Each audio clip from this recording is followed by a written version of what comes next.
YWAM Youth with a Mission, man. They do some great stuff. The last time we talked to Marty, Emmet, who's the managing director, they had this really cool dental program that was happening, that they were doing. So let's get an update on what's going on there.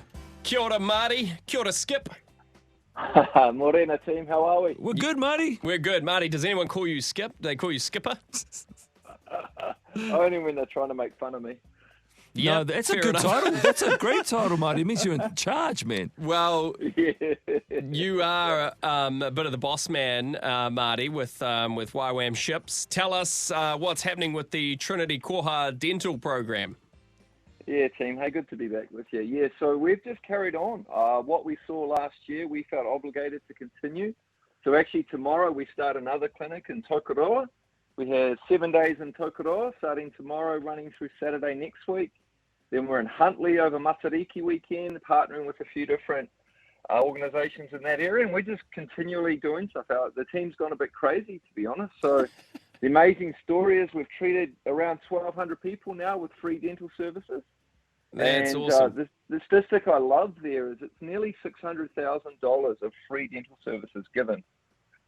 That's Amazing. so good. That's so good, Marty, because we neglect our teeth, man. Oh. So for you guys to be able to provide that service for people who may not be able to afford it, it's such a wonderful thing. I literally booked in with the dentist yesterday. I made a booking. It's like a month away, and I'm already dreading whatever it's going to cost. Because it's a painful... Them actually doing the teeth stuff is not the painful part. It's the cost of it, right? The dental stuff is really expensive, and a lot of people that just can't even consider it, and they just have to neglect it and try and get by. So it's awesome that you guys have been doing stuff around New Zealand. And obviously, you guys do stuff internationally as well, but really cool to see in our own backyard, you've got that same heart and that same mission around New Zealand. Yeah. It's been awesome. I want to thank you guys because we did some advertising with Live FM, just making awareness of that. We've actually had dentists sign up through that advertising who have actually continually come back. So that's been amazing as well. So thanks so Live good. FM. Shot to you guys. Oh, man, hook us up with some of those dentists so we can go see. Yeah, what was there? No.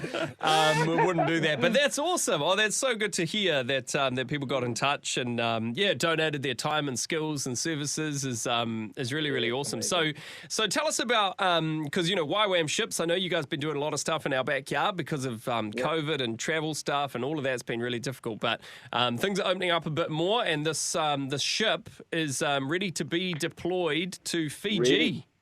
That's right. That's it, team. Yeah. So 3 years ago, the ship was gifted and we were like, we've got to go. COVID, can't go. But now the doors are open. So I actually was in Fiji last week with a small team, meeting with government departments and officials. And the way is clear for us to depart to Fiji, to deploy up there about the third week of July. So in about 5 weeks, we hope to throw the lines and sail up there to empower health in the north of Fiji. What in particular are you going to be providing over there? What services? So really the way the Lord's been leading us is to start small. And so we know we can deliver dental care, having done that with around 1,200 patients. So our lead modality this year will be dental. So we know that's a need anywhere.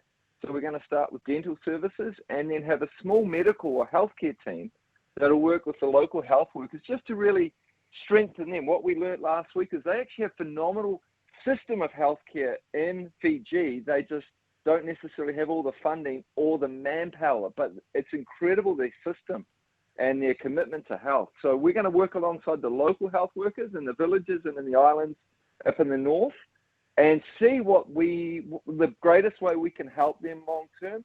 Because for us, this is a 10-year plus commitment. We're not going to go once, we're going to keep going. So we want to design the healthcare, the medical, based on what the heartbeat, the village tells us is needed, if that makes sense. Yeah, that's awesome. Responding to their specific needs rather than trying to come up with it yourself is, listening is such a good thing.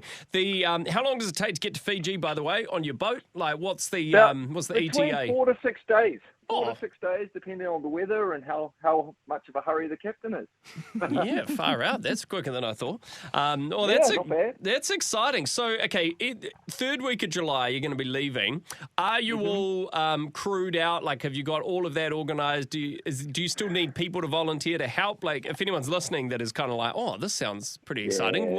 Is there any opportunities to join you guys or? Yeah, there's many opportunities. So we need people between now and deployment that are handy, that want to help finish the ship, some upgrade projects, get in touch. We still need some engineers, some marine engineers, qualified marine engineers that would want to give their time to serve, to deploy the ship. Medically, we probably still need 1 or 2 more dentists, especially in August, to come up and be a part of the first of the 4 outreaches we're going to do in the north, August through October.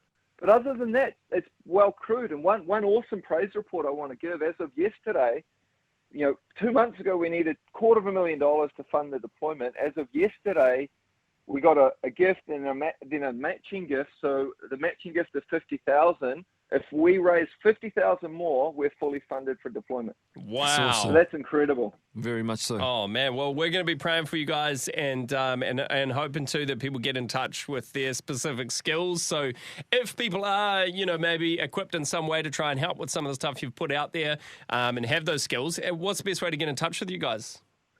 I think email, info at ysa.nz. ysa.nz. Info at ysa.nz would be the easiest. Or go to our website, but email's the easiest, and we'll get in touch real quickly. That's awesome. Awesome. Well, Awesome, we can't Marty. wait to hear the feedback and hear some stories from the road or the sea, I guess. Yeah. That's how it's going. Hey, Shot Marty, thanks for taking the time this morning.